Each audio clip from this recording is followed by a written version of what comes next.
Earlier this week, Ukraine officially confirmed what had been speculated for several days, that the world's only Antonov An-225 Mriya, the largest aircraft on the planet, had been destroyed following Russian attacks. The strategic airlift cargo aircraft was designed in the 1980s in Soviet Ukraine to support the Soviet space program, carrying Buran-class orbiters. After successfully completing its missions and the collapse of the Soviet Union in 1991, the aircraft was placed into storage in 1994.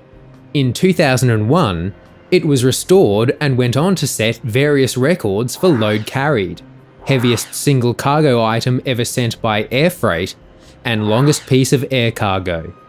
The aircraft attracted significant public interest, attaining a global following due to its size and one-of-a-kind status. Ukraine has declared that it will rebuild the aircraft.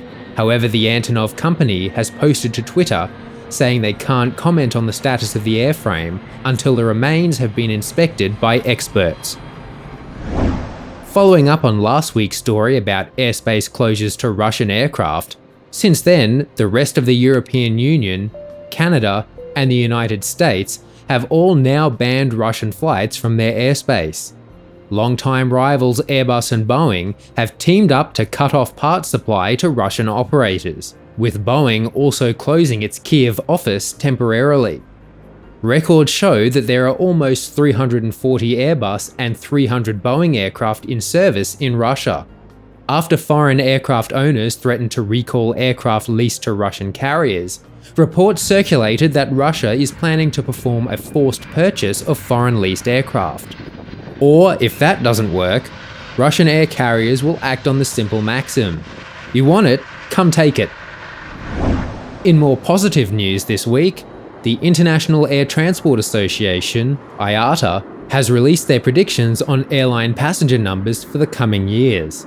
And they're growing. The Geneva-based trade association said it expects overall traveller numbers to reach 4 billion in 2024, exceeding pre-COVID-19 levels. The trajectory for the recovery in passenger numbers from COVID-19 was not changed by the Omicron variant. People want to travel, and when travel restrictions are lifted, they return to the skies. There is still a long way to go to reach a normal state of affairs, but the forecast for the evolution in passenger numbers gives good reason to be optimistic, said Willie Walsh, IATA's Director General. The forecast does not calculate the impact of the Russia-Ukraine conflict.